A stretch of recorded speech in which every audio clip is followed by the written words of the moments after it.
Breaking news! Dissida Final Fantasy Opera Omnia is ending service. Let's pick out the important parts from this EOS message and producer message. Before I do that, no, nothing is happening to the channel simply because this game is disappearing. Opera Omnia 2.0 still and will be the last video for this entire game's saga. It's a fun video where I'm piecing together elements from other games that work successfully with things in this game that already worked that they kind of forgot about in a very fun way. Lots of jokes, memes, and pacing. I don't intend to drag this past the point of December. I don't want to go into a new year with this game at all. I've already got my plans for next year. Apparently, this game ends the very same day that Rebirth comes out. Calculations. I've read both servers' messages, while also witnessing the behavior of people throughout the years, so I've got to say, first of all, it's not the job of the consumer to purchase trash and expect the game to stay alive. If you want to make money, you need to sell things that are worth it that people want to purchase. That's number one. Number two, if you are a business and you need to make money to stay alive, you have to make sure your monetization model is actually good. Don't stick $37 costumes in the store and expect it to keep the game alive. And then try to monetize things that don't need to be monetized via Mog Pass and then expect the revenue to stay high, okay? See, I'm getting into it too early. I'm supposed to be very structured with this, but... Where's my apple juice? Okay. And on the opposite side of the spectrum, you also can't expect to get everything for free as the consumer and expect the game to stay alive, alright? You have to understand it works both ways. It's called a relationship between the consumer and the producer. If you mess it up, the product is usually what's going to suffer. Producer message. To sum it up, there won't be an offline version. 2, the lost chapters are being put on YouTube like somebody asked for that. And there it is right there. This is why the game is an end of service. You always do what no one is asking for, but don't do what is actually being asked for. Mega Man X Dive, perfect example. No longer gotcha, put on Steam for $30. Easy. And the comments are cracking me up for this 171,000 view trailer for what was a mobile game, which is now on Steam. You get money after the game is already dead, and people get to play the game still. And it's also free advertising. Now listen up. There's gonna be good, there's gonna be bad. This is not an entire conversation built around sunshine and rainbows. We're not on that Disney. But if you do love happy endings, well, this shows lifetime revenue at estimated 100 million. 70% of it came from Japan, and that's all you really need to know. 20% United States. It pretty much speaks for itself, okay? United States is the blunt of the global community. The other 10% is everywhere else. The money was handled in a certain way, as in not going back into the game. Yes, there are better ways to handle this. We're talking about Square here. They're not really competent when it comes to the mobile department, as we have clearly seen. There's Arknights, which is highly strategical, can get kind of difficult at times. Team composition does matter, and you can use almost whatever you want to. There's Honkai Impact 3rd, which actually released in 2016 with higher quality visuals, as in before Opera Omnia, and it's about to receive a 2.0 update next year with new graphics and a completely different game inside of a game that already has another game inside of it, with multiple mini-games throughout the year.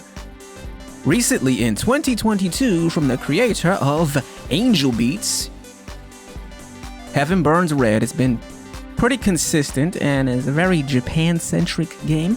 You can get that on Steam. You have to go to Google and type in Heaven Burns Red Steam. It'll give you the link. You download it, you're good to go. It's not in English. If you understand Chinese or Korean, Japanese, you're good to go. But there's no English. It's a very story-driven game. The combat is like an okay-ish out of 10. It is built on a gauge mechanic that actually works and is a part of the core functionality of the game, unlike Shinryu era. And their minigame is basically Guitar Hero. You can listen to the tracks anytime you want to, play the game as Guitar Hero, or just sit here on auto if you want to listen to and watch the visuals. Another Eden for you Chrono series lovers. which is a whole JRPG. If you like the old school turn-based with character switching and being strategic and using literally whatever you want and blowing stuff up and paying close attention to mechanics, then that's probably the game. Downside, there's no pity system. Does it matter in the grand scheme of things? After playing and actually barely playing and just getting on and getting stuff, I'm gonna say no. There's always this sense of improvement or something's going to come next to make things better, whereas that has been completely absent in Opera Omnia's presence. What it did do successfully was show that there's still an interest in turn-based games. That's always a plus. I think it's pointless to be upset about this game being shut down. That's one of the best things that could happen to it. They dealt it dirty for a pretty long time, and I'd prefer seeing the game as the game versus being transformed into something completely different, like a cash grab circus routine. I'm pretty sure you don't want option 2, do you? Take all the good that the game provided and make sure you give that feedback to your next game and all the people you met playing this game. That doesn't mean you gotta stop playing games with them either. The Journey. Emphasis on the journey. Exhibit A. Steiner was speaking. Chapter 11 was godly. The Moogle got stolen. I never liked them anyways, but had to go rescue him. We get in the chapter. We got Omega.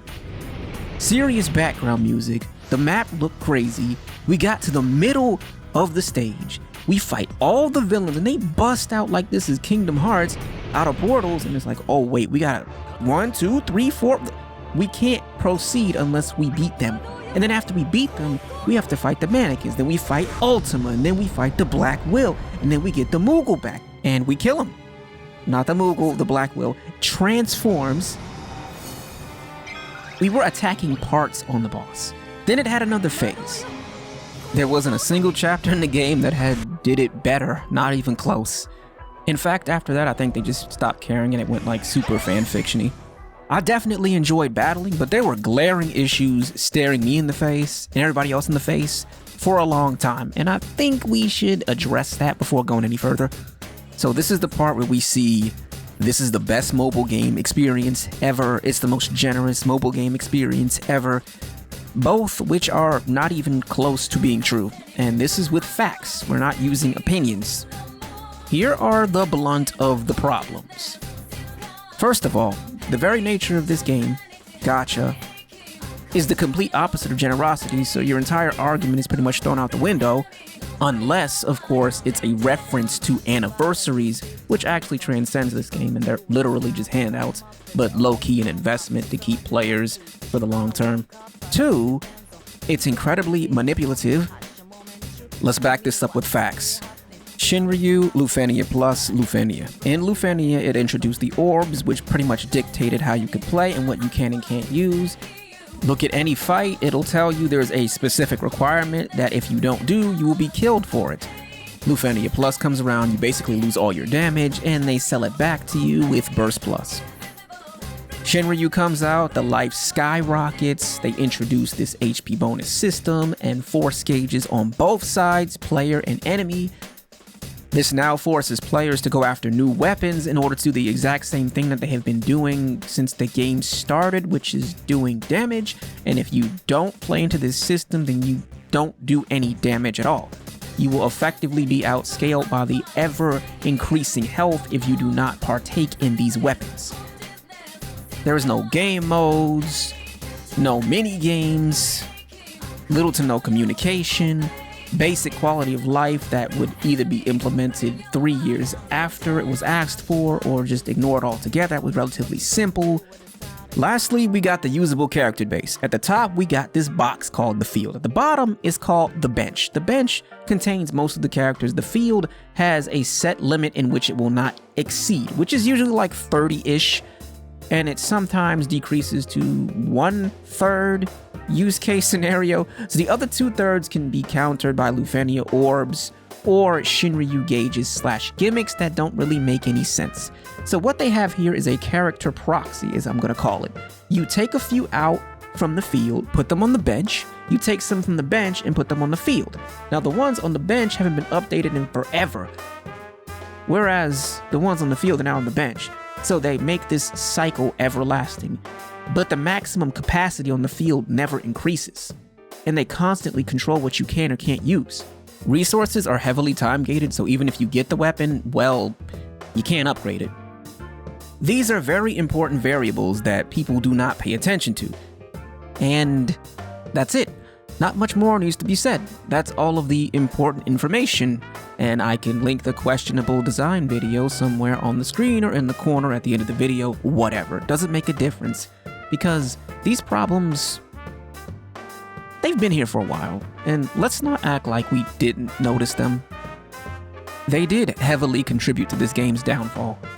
And that's just how live service works. You don't have time to fix problems if you're trying to make things. I'll still be doing stuff till December is pretty much over. Like I said at the start, I don't want to drag this into next year in any capacity. There may be one final challenge, retirement video, and then Opera Omnia 2.0 as the 3 videos that I'm actually looking forward to making the most. I wanted to have the challenge be codename Final Wars, or Dissida Opera Omnia Final Wars. I was thinking in the neighborhood of making 100 teams, which would normally be extremely child's play for me. But as I've explained in this video, the nature of these fights pretty much does not want you to be creative. That's crazy, because I used to make boss rush videos before they were introduced in the game entirely. You know what? Link will be at the end. But we'll see what happens regarding that 100 team thing. Even when I'm not uploading, I'm still working on things. I know there's been like a gap in between each video, but there's a reason for that. I'm still planning things out for the future. Like I said, everybody pretty much expected this. This is no surprise this game was gonna fail. Like, there's very obvious reasons. And if you're gonna sit here and be like it was, oh, it's Disney Channel, we're skipping and frolicking through flowers, stop. You're literally lying to yourself. False positivity is the most negative thing you could possibly do. Please don't do that. As for myself, I'm good. I got a whole box of honey buns next to me, and I'm not lying. I'm making a reference. It actually happened. I actually did it, and it's next to me. See? Yeah, that's 8-pack, man. 8-pack. Glazed honey buns. Yeah, that's about it. You know, GG. It's been a fun run. Don't be butthurt. All of this is just the truth, and if you can't handle reality or the truth, then you're gonna have a hard life. Don't be a loser. Later.